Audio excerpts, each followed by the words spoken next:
Yo, mambo vipi? Karibu tena Summerland TV. Hii ni vlog na share safari au trips mbalimbali ndani ya Summerland TV. So moja kwa moja baada ya kurudi Dar es Salaam, after being back to Dar es Salaam, niliamua kufanya trip nyingine, another trip to going to Merelani.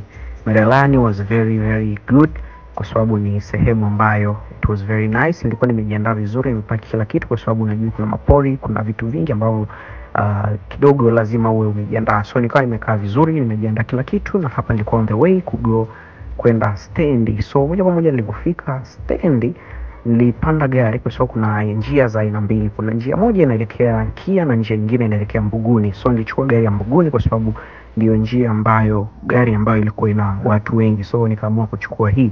The place was very I don't know how to say, but ilikuwa nimekata tiketi yangu hapo, nimepewa na kio na nini, lakini sehemu ilikuwa ina vumbi kiukweli kwa sababu nilikuwa nimechafuka vumbi sana. Na after the very short time nilikuwa nimefika, kama unavyoona, nikawa kuna mtu anasubiri anichukue na usafiri mwingine. Kwa hiyo nikasema it's okay kwa sababu kila safari yangu nakuwa nimeshakuwa plan na nimeshaandaa kila kitu. So nilifika hapa nikawa nimechukua soda yangu nikiwa nasubiria ndizi choma, nyama choma na ugali. Kwa hiyo nikawa napiga zangu hapo pembeni nikiwa nimekaa na bibi moja hivi wa Kimasai, alikuwa naye anakula zake nyama hapo na ugali. Kwa hiyo baadaye, hii ni Jumapili ilipofika nikawa naelekea kanisani. Kanisa ni KKT Diocese ya huku Merelani, lakini ni usharika wa Songa Mbele. Kanisa hili lilibariki sana for real kwa sababu nisikiliza mahubiri mengi sana, na mahubiri haya natamani uyape muda kidogo usikilize kwa sababu kiukweli yalinibariki sana. I wish kila mtu asikilize hii. So sikiliza and then tutarejea tuendelee na narration yetu.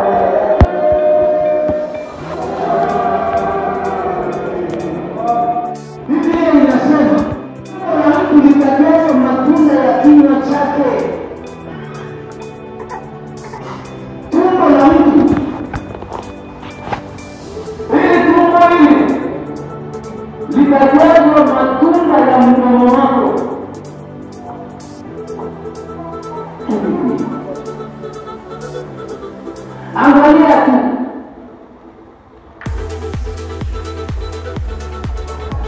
unaanza katika mahali unajaa, lakini kama haujasema sio rahisi watu kukushiriki.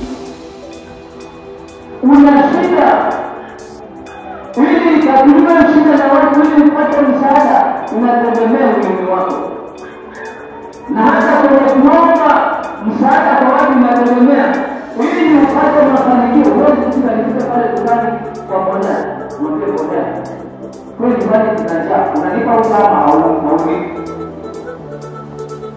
nitakuwa nimeutumia ulimi vibaya, na bwana anasema sikupi maana hujaoka unataka kuleta amri. Sasa kama kwa mbele za watu dunia pale kumani wanalala na ndani ya moto, lakini ukasina naomba Mungu nisaidie. Sasa ndio wanadamu saidiwa ama unataka kukopa, maana yote ni msaada. Ukopeshwa ni msaada tu, lakini ni msaada unaorudishwa. Mungu atusaidie sana.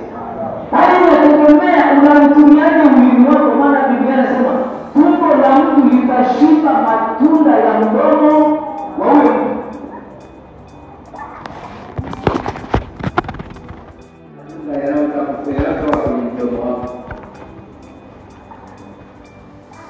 Najua Merelani wengi ni wafanya biashara, ndani ya ukuta ama ndani ya ukuta. Hali inategemea ili ufanikiwe, kinywa chako kinasemaje. Mungu atusaidie sana. Mdomo wako unasemaje? Asubuhi nilisema hivi, kulikuwa na wababa wawili walisafiri kutoka eneo moja kwenda eneo lingine, na ni eneo la kutembea kwa nzima. Kwa hiyo walianza safari ya asubuhi, wametembea jua linawaka, na ilikuwa ni mfungo wa Ramadhani kwa wenzetu wale, walikuwa ni mfungo wao. ikifika jioni saa alasiri saa 9 wamekaribia kile kijiji wanachokwenda, wakapatana wakasema, sasa hivi tukifika tusaidiwe, tukifika tubadilishe majina, wewe uite Juma na mimi naitwa Shabani. Huyu mmoja akasema, mimi sibadilishi jina, kama ni kushinda njaa wacha nishinde njaa. Mwenzake akamwambia, hatutasaidiwa hivi, tubadilishe majina. Akamwambia, mimi sibadilishi. Walipofika wale karibu wakakaribishwa, akamwambia, sasa wewe unaitwa nani? Akasema, mimi naitwa Juma. Huyu mwingine akasema, mimi naitwa Paulo. Wale walikuwa wakasema, huyu anaitwa Paulo apewe chakula, maana si wakati wake wa kufunga, lakini huyu Juma huyu asubiri mpaka tufungue.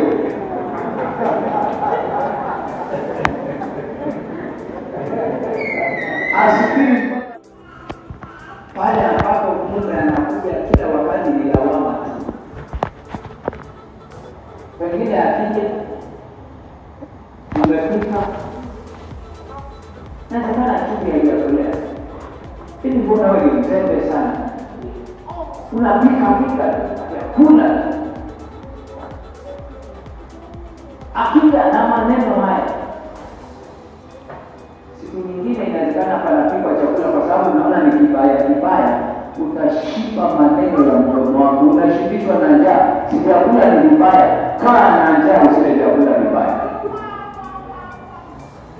Lakini wamama nao nafahamu matunda ya midomo pia. Wengi wameziduliwa kwa sababu ya maneno ya ulimi wao. Mume anakuja, ulikuwa wapi? Alichelewa kidogo. Hiyo naona unajua mwanamke nitakupika. Nipike basi, nipike. Unakata kile. Nini? Unakula matunda ya mdomo wako. Sasa inategemea ni matunda gani huo mdomo wako umezalisha matunda gani. Lakini hicho unachozalisha kwa mdomo wako ndicho utakachoshiba ama ndicho utakachopokea. Kwa hiyo kila mmoja ana wajibu wa kuchunga kinywa chake, asinene mabaya, anene mema ili avune matunda ya wema. Bwana Yesu asifiwe sana. Bwana Yesu asifiwe sana. Anasema anakutana mtu anakwambia wewe nyama, anakuwa kutana anasema na wewe uchi. Umekutana na matunda ya mtu yanayoambukiza na wewe ukaambukizwa. Kwa hiyo chunga sana usiambukizwe matunda ya mdomo. Yeye kuona mtu simbea anakutana na mbea, anaambukizwa polepole, na maneno yanaambukiza polepole. Na unaanza, hata mimi nilisikia, hata mimi ninaona, hata mimi niliambiwa. Umeambukizwa tayari. Sasa hapa anasema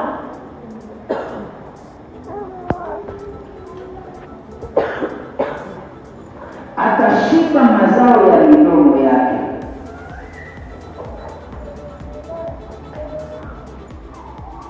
Mungu atusaidie sana. Lakini akaendelea kusema, na uzima viko kwenye uwezo wa ulimi.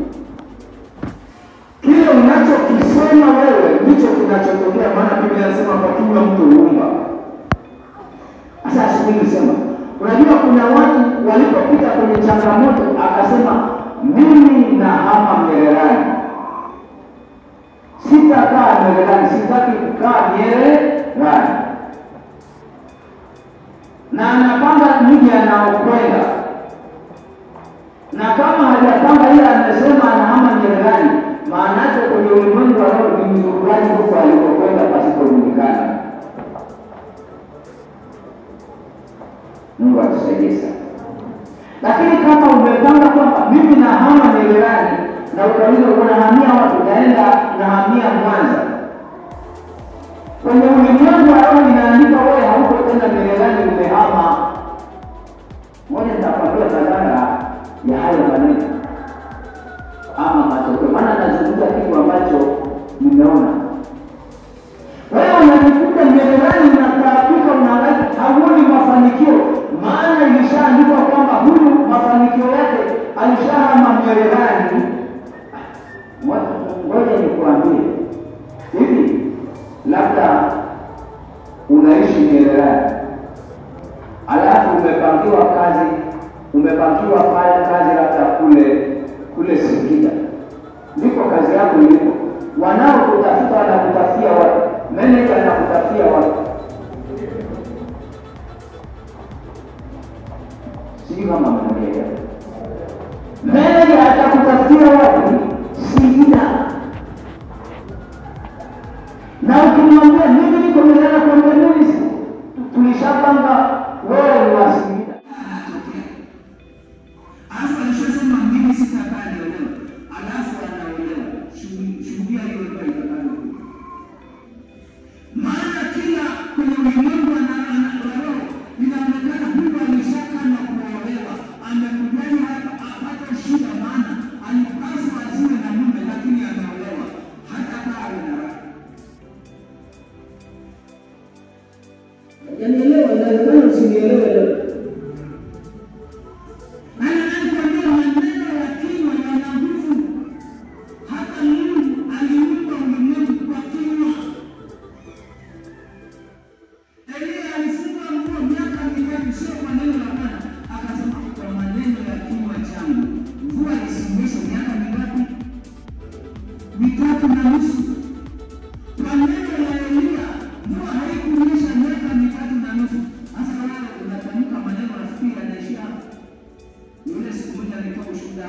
Mke wangu alikuwa mjamzito. Lazima kujifungua umefika, lakini nilipanga tarehe. Nikasema tarehe ya mke wangu ya kujifungua itakuwa tarehe fulani. Alafu mimi nikasahau. Siku ile ya kingine nikafika.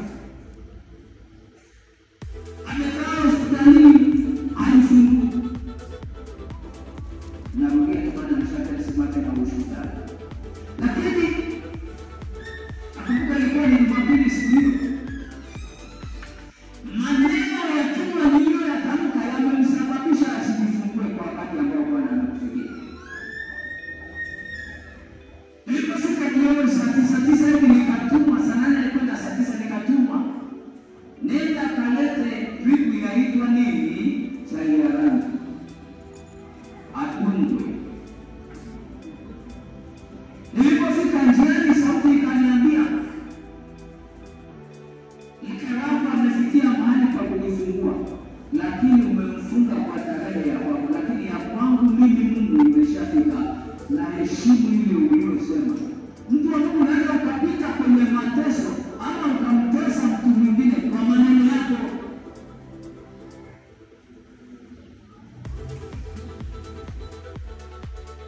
Sasa unapata shida kidogo, unasema heri kufa kuliko kuishi. Kwa hiyo mtukuambia ni marehemu anayepumua, lakini kwenye ulimwengu leo wewe hauko mbali. Ulishadai kufa.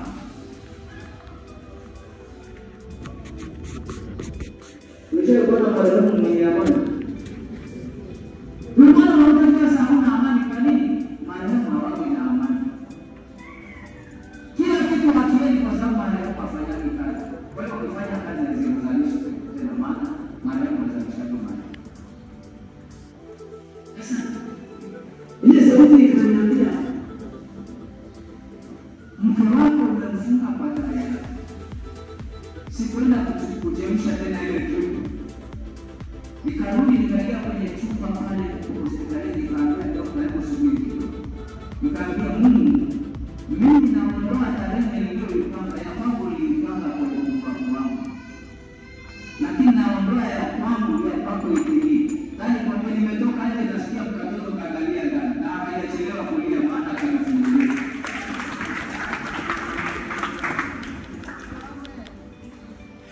Nimesema utakula matunda ya midomo yako, lakini uzima na mauti viko kwenye ulimi wako. Unafikiri nini? Unasemaje?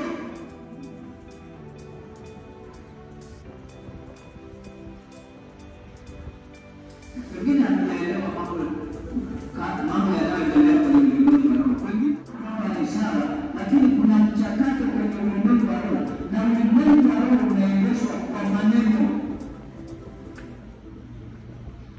Maana Mungu ni neno na shetani ni neno, na Mungu ni roho na shetani ni roho. Na kila mmoja anatumia neno, hata wachawi. Jamani, ukali wa uchawi sio tunguli kwa kubwa, ni maneno anayotamka mchawi. Wasema msemaji na wao mshajiweka sehemu kuloga, lakini nimeona maana kwa waganga alienda sana hata sijamjua Yesu. Alafu sijaona faida yoyote kama nilikuwa pesa sana. Kwa hiyo nguvu ya maneno inaweza ikafanya mtu aishi aina fulani ya maisha. Iwe umetamka ama umetamkiwa. Maana yule mke wangu sio yeye aliyetamka, ni mimi niliyetamka. Mungu atusaidie sana. Haya nimekuwa nikirudia kuyasema hapa mara nyingi. Mimi na watoto wa kiume watano, lakini chanzo ni maneno, kinywa. Na ukiwa na hasira, linda sana hicho kinywa. Maana unaweza kutamka kwa hasira, lakini msiogope mipanga. Tunaona alikuja kusalimia labda alitume. Na wao wanasalimiana. Kutana na Mungu wa Yesu. Wale watoto wa kiume niwe nao, sio Mungu alipanga niwe nao, ni mimi nilipanga niwe nao. Ni mimi niliamua, maana nilisema kwa kile. Mnasema kwani nilisemaje? Nilisema hivi, sihitaji mtoto wa kike kwangu.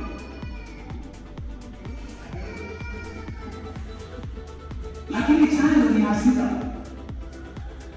Sasa linda sana. Hii mambo ya kukumbuka na kuongea ukiwa na hasira, linda sana hicho kinywa. Neno yani kutamka kwako ukiwa na hasira ama hauna hasira, kwa Mungu inapigwa tu mvuli. Sasa mimi nilipanda na hasira, maana nilikuwa nakaa na mabinti fulani wakati huo ndio nimeoa. Sasa nikaa nakaa nao, na kuniletea changamoto. Nikapiga ngoma, nikawapiga, nikawachapa, lakini hapo wananielewa. Nikasema kama nini sitaki mtoto wa kike wangu. Nikapiga ngoma. Hayo mtoto wa kwanza dume, wa pili dume, wa tatu dume, mama akaanza kulalamika, inakuwaje? Kaambia utakoma. Akaniambia badilisha, nikamwambia sisikii kubadilisha. Ona napiga ngoma tena. Sisikii kubadilisha. Wanne dume, watano dume. Nikamwambia mama, utapambana, hautapata wa kike, ila watakaozaliwa na watoto wangu wazali wa kike na wa kiume. Kijana wangu wa pili kaoa kaanza na wa kike. Unasemaje? Kile unachosema ndicho kinachokuwa. Wewe unasemaje? Sasa unapita kwenye kitu unasema hivi sasa kuliko kuishi. Unashindwa na mbele hataki kufa au unataka kufa.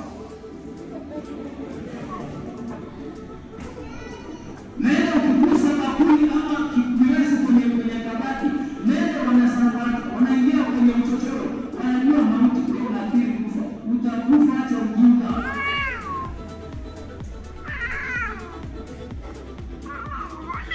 Mungu atusaidie. Usikute una migogoro ya mdomo wako.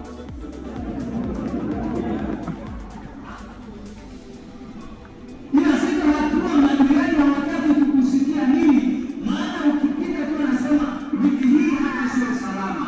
Nini? Maneno. Siku ile nilisema hapa kulikuwa na mama mmoja pale kwetu Uparani. Ninasema kumbe kufuru jamani mbali. Mimi mbali asilimia 101. Yule mama yeye akikaa kutwa nzima na akao na anapea mamangu. Mimi nikikaa kutwa nzima bila kusema umbea nasikia hofu. Yeye anatumia ulimi wake kwa ajili ya kugombanisha watu. Maana umbea ni maneno. Wacha kuna umbea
kwenda kwenye ndoa zinapitia kuishi. Anatokea mchochezi.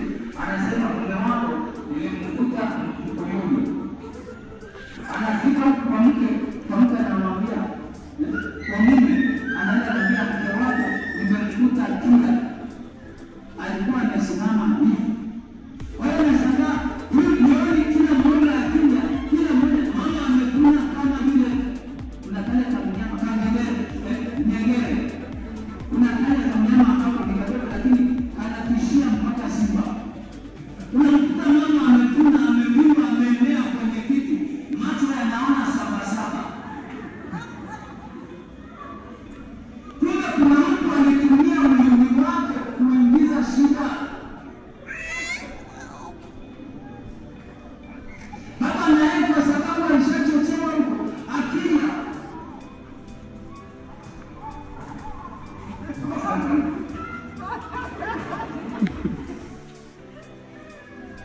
Sahani zimekaa kwenye karaya, wainaweka kwenye. Itakasisha sababu tu. Mimi na mtu alitumia ulimi vibaya. Na sisi tusio watu wa kukumbuka tukifikia kila ulimi unaoletea maneno. Siku moja baba mmoja, mama mmoja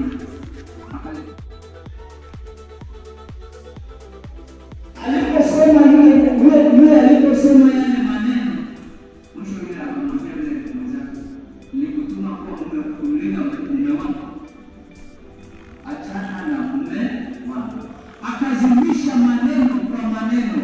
Huwa tumia ulimi wako kumaliza ubaya unaotoka juu yako. Bwana Yesu asifiwe.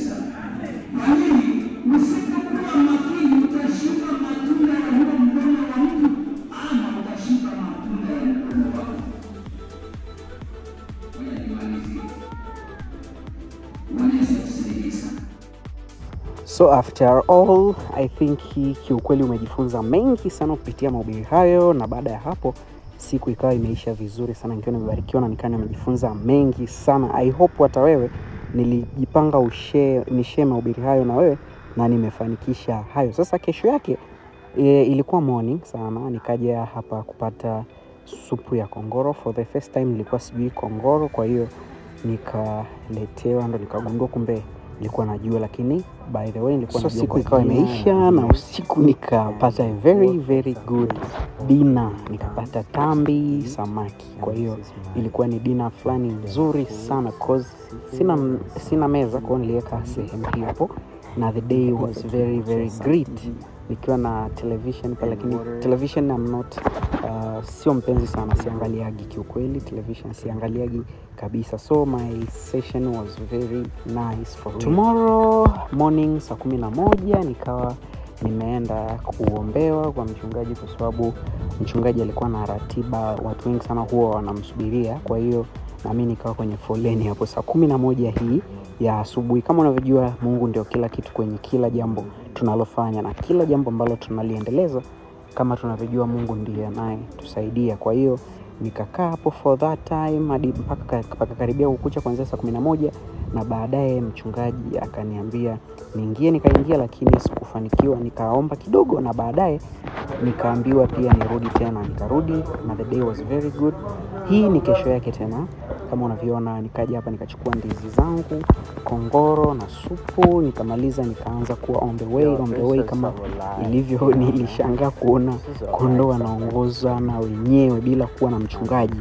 So that was very unique, kwa sababu sijawahi kuona for real. Kama labda ipo, lakini ilikuwa nimeona kwamba hicho kitu, nikaamua ku record. Lakini nyuma pia kulikuwa na wapambanaji wengine wakiwa wanabeba vitu vyao, na the day was very great. Sasa hii ni siku nyingine, ni siku ambayo for real, kwa sababu mimi ni mpenzi sana wa milk, yogurt na milk sana. So huwa najinunulia sometimes kama kujipongeza. Nikawa nimeenda kuchukua zangu milk, kwa sababu nilikosa special, nikachukua tu milk ya kawaida kwa mama fulani. Nikaja nikapiga mtindi wangu mzuri hapo, nika enjoy for real. That was my day goes well. Na lunch yangu ya mwisho ya trip hii niliamua kuifanya kwenda Milalani, So nimemaliza, na hapa ndo nilikuwa naelekea barabarani, na barabarani nilikuwa nataka niteke a short distance kwenda stand, kwa sababu sikutaka kuchukua boda wala sikutaka kuchukua Bolt au InDrive. Kwa hiyo nikawa on the way barabarani na nikafika hii sehemu. Kama unavyoona kuna watu wanahangaika huku na kule. Kama unavyojua harakati za mtu mweusi lazima upambane for that time. Nikafika hapa kwa huyu mama, nikaamua nichukue maandazi. Sasa let me give you a short story kwa sababu nimecheka sana. Mama watu wameletea maandazi, lakini kiukweli yalikuwa magumu. Mimi nilichukua madogo tu ya kiasi fulani kidogo, lakini kuna mzee hapa pembeni yangu alichukua maandazi ya zaidi ya 1000. Sasa maandazi ni 100, kwa alipewa maandazi 10 kama sio. Sasa yalikuwa mengi magumu, kwa akabidi anipunguzie maandazi mawili. For real ilikuwa ni kitu fulani so funny. Mzee watu akaniongezea na mengine, nikamwambia mzee anamtosha. Akasema sasa ataenda kumwagwa. Nikamwambia acha tu yakamwagwa. Kama unavyoona mzee alikuwa ameweka maandazi mengi kinoma, baadaye akabakiza hapa akaishia zake. So I reached this place, Skeldi lango kuu la machimbo ya Tanzanite. Nikamalizia kwangu ya kwake, nikamwachia hapo. It is Mererani, where the people are just Tanzanite. Kama unavyoona hapo ni karibia tuna stand kwa Tanzanite and things like that. Kwa hiyo nikawa naendelea on the way kama kawaida, naendelea stand. So my session au my trip was very nice. Nikaingia kwenye gari kama Masai hapo hivi, mzee fulani Masai na watu wengine. Kama unavyojua huko Mererani kuna Wamasai wengi.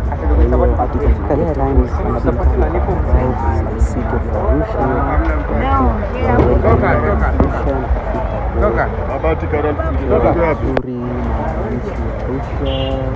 Msafiri unakwenda ndio nasema nikapiga zangu mguu, kwa sababu nilikuwa nikiwa kwenye gari, nilikuwa nimeshapanga kwamba naelekea sehemu kadhaa. Cha kwanza cha pili CRDB, cha tatu NMB.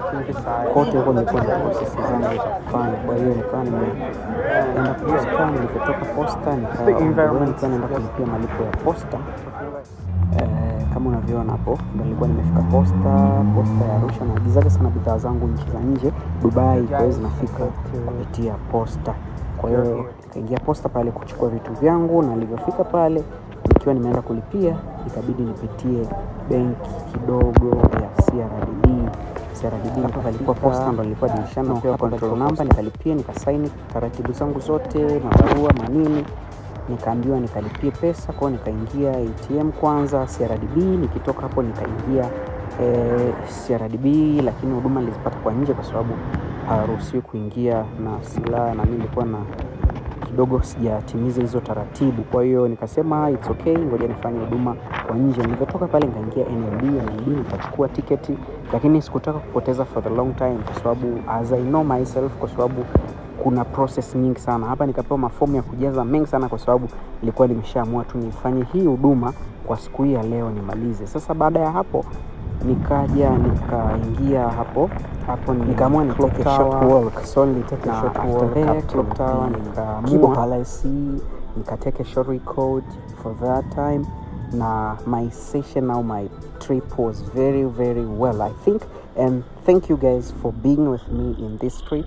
Thank you guys for being with me in this session. Naamini umejifunza kama umepata mawili matatu, lakini kikubwa ni the session ya kanisani ambayo nilikuwa nimeitrip kwenda kule. I think that was the very very good things and important things. Thank you all. Make sure you have subscribed, lakini naomba subscribe, like, comment, lakini pia usisahau kushare kwa sababu sisi ndio tunaoiendesha channel hii. Asante sana.